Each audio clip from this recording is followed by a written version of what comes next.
जिस घर से कोई वक्तन को गया वो शान सलामत रहती है। ये जान परवानी जानी है इस जान की बात है। डेविड वार्ड शौकत साहब जी और मेरे भाई काबिल इकराम दोस्तों बुजुर्गों भाइयों, तो आज हमें ऐसी अजीम शख्सियत जिसे दुनिया मकबूल बख्श शहीद के नाम से जानती है, आज हम उस अजीम शख्सियत का दिन मना रहे हैं, शहीद मकबूल भट्ट डे। और मकबूल भट्ट वो अजीम शख्सियत थे जिन्होंने आपके वतन के लिए अपनी जान कुर्बान की। और जिस वक्त वो अपने वतन की आज़ादी के लिए लड़ रहे थे तो उस वक्त उनके बच्चे छोटे छोटे थे, बहुत ही छोटे बच्चे थे। मकबूल भट्ट को अपना घर, अपने बच्चे और उनका मुस्तकबिल जम्मू कश्मीर की तारीख के, जम्मू कश्मीर की आज़ादी के नाम कर दिया। आज मैं आपके सामने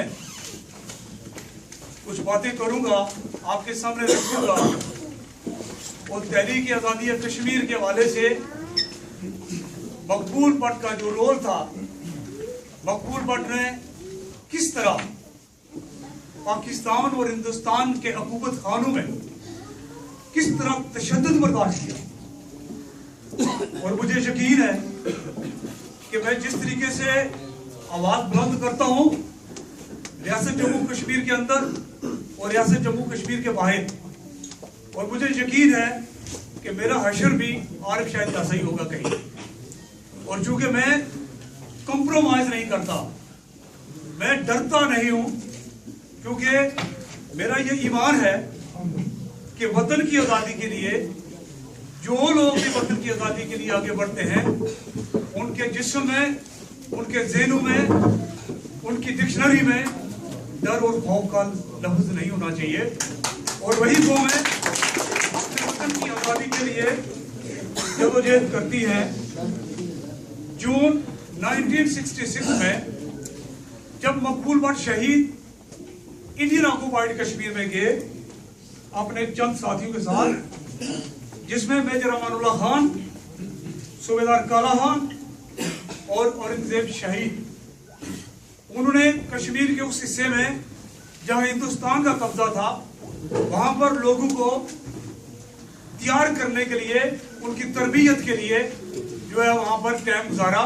और इसी दौरान मुखबरी हो जाती है, और उस मुखबरी के दौरान जब वहां मुकाबला होता है तो गिलगित से तल्लुक रखने वाले हमारे एक अजीम साथी जिनका नाम औरंगजेब था वो शहीद हो जाते हैं, और मकबूल भट्ट और सूबेदार काला खान वहां पर गिरफ्तार हो जाते हैं। तो दोस्तों, मकबूल भट्ट शहीद पर दो मुकदमे चलते हैं। एक मुकदमा हिंदुस्तान की अदालत में चलता है और दूसरा मुकदमा पाकिस्तान की अदालत में चलता है। और दोनों जो मुकदमे होते हैं उसमें एक ही तरह के जो है ना उन पर वो जुर्म की जो आयद की जाती है वो है कि हिंदुस्तान वाले कहते हैं कि मकबूल भट्ट पाकिस्तान का एजेंट है, ये पाकिस्तान की इंटेलिजेंस का आदमी है, ये हिंदुस्तानी मकबूजा कश्मीर के अंदर आकर लोगों को उकसाता है बगावत पर। और इसी बुनियाद पर नीलकंठ गंजू की अदालत में वह मुकदमा चलाया जाता है, जिसमें मकबूल भट्ट शहीद उस अदालत के कटहरे में खड़े होकर ये कहते हैं कि मैं पाकिस्तान का एजेंट नहीं हूं। मकबूल भट्ट किसी का एजेंट नहीं हो सकता है। मकबूल भट्ट अपने वतन की आजादी और खुदमुख्तारी के लिए जदोजहद कर रहा है। अगर मुझे इस अदालत में यह कहा जाए कि मैं हिंदुस्तान का दुश्मन हूं इसके कब्जे के खिलाफ हूं, तो मुझे जो भी मेरे पर वो जो फर्ज जुर्म आयद करते हो मुझे कबूल है। वो इसी के साथ ही जब पाकिस्तान के अंदर मकबूल भट्ट जब वहां से जेल तोड़कर फरार होते हैं मीर अहमद और यासीन के साथ, तो सीज फायर लाइन के जब इस तरफ आते हैं तो पाकिस्तान की इंटेलिजेंस वाले लोग उन्हें गिरफ्तार करते हैं और गिरफ्तार करने के बाद उन पर यह इल्जाम लगाते हैं कि मकबूल भट्ट हिंदुस्तान का एजेंट है और ये इस तरफ हालात खराब करने के लिए हिंदुस्तान की एमाम पर ही जम्मू कश्मीर के अंदर ये दाखिल हुआ है। तो दोस्तों, मकबूल भट्ट शहीद के साथ उनके 6 साथी थे जिन पर पाकिस्तान के हुकूमत खानों में जो टॉर्चर किया गया, जो तशद्दुद किया गया, वो ऑन रिकॉर्ड है। उन सब हुर्रियत पसंदों के बयान इस किताब में मौजूद हैं, वो मैं आपके सामने रखना चाहता हूं।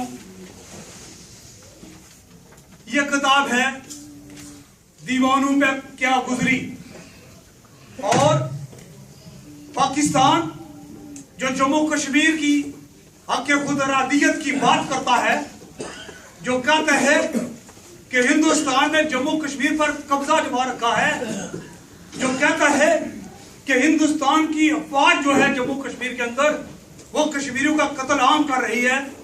मैं मानता हूं, अब सब मानते हैं कि हिंदुस्तान की फौजें जम्मू कश्मीर के अंदर बर्बरियत कर रही हैं, लोगों के घर जला रहे हैं, लोगों का कत्ल आम कर रहे हैं।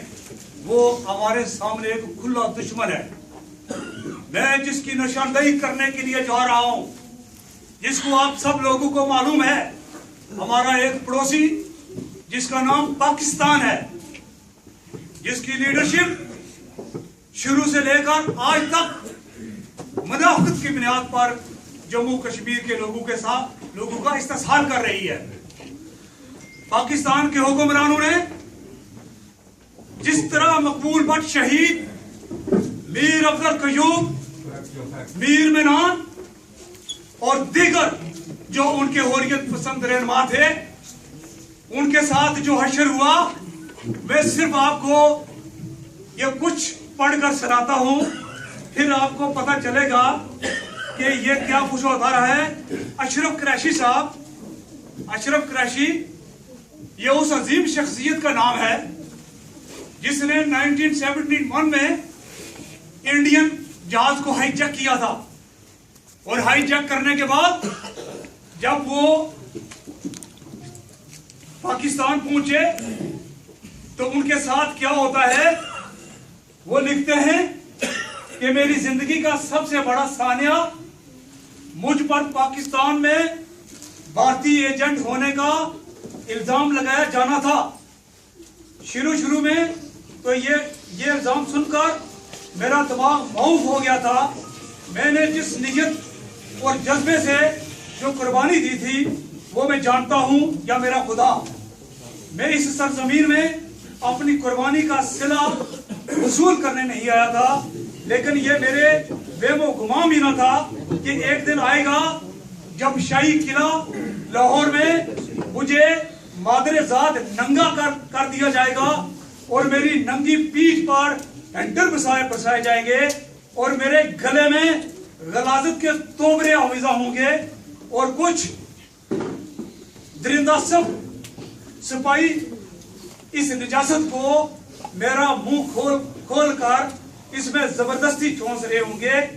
अफसोस, सत अफसोस, मेरी जिंदगी में एक ऐसा दिन भी आया कि मैंने प्यास से तड़प कर लाहौर के शाही किले के जदीदों से पानी के 2 घूंट मांगे और उन्होंने मुझे पीने के लिए पेशाब पेश किया।